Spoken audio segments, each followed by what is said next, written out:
இதுக்கு 4ஆம் தேதி அன்னைக்கு நம்ம உத்திரப்பேட்டை நகர் அண்ணன் தோறா வந்துட்டு நம்ம மாசு அண்ணன் போகிறான்னு சொல்லிட்டு தான் நான் வீட்டுக்கு போனேன்.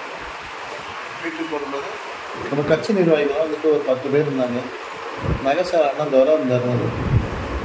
நம்ம மாசு அண்ணன் குமரூர் வந்துட்டு அசிங்கமான வார்த்தையை சொல்லி கையால் நெட்டித்தலை அடித்து என் மனைவி எதுக்கே எனக்கு கழுத்து பிடிச்சி நெருக்கி வந்தார். நெரிச்சு அப்படின்ட்டு அண்ணன் நகர் அண்ணன் தோறதான் தடுத்து விட்டார்.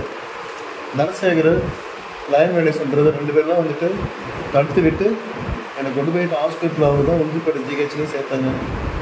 நான் எந்த தப்பும் செய்யாத 20 வருஷம் அண்ணன் குமரகுரனுடைய காலடி தான் நான் விழுந்துக்கணும் விசுவாசம். என்னை போயிட்டு அவர் கைத்திலே அடிச்சது இருந்தாலும் என்னை வந்து கொலமிட்டு விடுக்கிறாரு. நாளைக்கும் சரி இன்றைக்கும் சரி எனக்கோ என் குழந்தை என் குடும்பத்துக்கோ ஏதாவது உயிருக்கு ஆபத்துனாக்கா அது அண்ணன் குமரகுரம் அவருடைய சதீஷன் தான் பொறுப்பு. எந்த நேரத்தினாலும் எனக்கு ஒரு உயிருக்கு ஆபத்து வரும்பொழுது என் குடும்பத்தை வந்துட்டு கழக பொதுச் செயலாளர் மாண்புமிகு எடப்பாடியார் அண்ணனும் விழுப்புரம் மாவட்ட செயலாளர் அண்ணன் சிவிஎஸ் அண்ணா அவர்கள் தான் வந்துட்டு அவங்களுடைய பாதங்களை பணிஞ்சு கேட்டுக்கிறேன். பாதிக்கப்பட்ட என்னுடைய குடும்பத்துக்கு வந்து ஒரு நீதி வேணும்.